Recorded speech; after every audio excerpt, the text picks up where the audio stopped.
Setelah meninggalkan sungai menuju Kayangan, Tong Samcong dan murid-muridnya segera melanjutkan perjalanan. Hari ini Gokong sedang sangat gembira. Yang melompat ke sana kemari dengan lincah. Ia sungguh sedang bergembira. Tapi mereka tidak pernah membayangkan di depan sana sebuah rintangan sedang menanti mereka. Rintangan yang akan mereka hadapi kali ini benar-benar 好凍啊！各位親愛嘅 K8 觀眾，我就係 K8派駐雲南嘅特約記者小包包麥包啦。我嚟到呢度咧就係追訪呢個《西遊記》第2集嘅拍攝情況嘅。而家呢度好凍啊！師傅咧就第一次嚟到雲南嘅，呢度咧有高山氣候嘅。師傅有冇高山症啊？呢度咧你睇到我點解會企喺度，因為呢度有個太陽。如果唔係我聽講咧5點幾鐘呢度嘅太陽一落山咧就仲加之唔凍。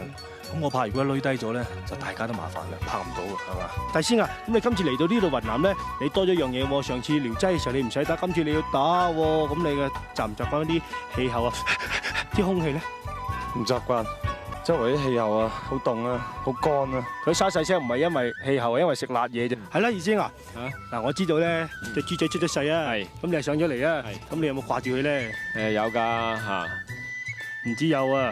我聽到咧夜晚黑二師傾電話嘅時候，臨尾一句就話叫阿咩啊？你聽到咩啊？嚇？你講啊！叫阿嫂咧，叫阿嫂食啖 BB 咯。雖然天寒地凍，再加上掛住屋企人，但係一班工作人員同演員咧都好認真咁拍攝啊！想睇多啲花絮咧，記住留意 K100啦噃。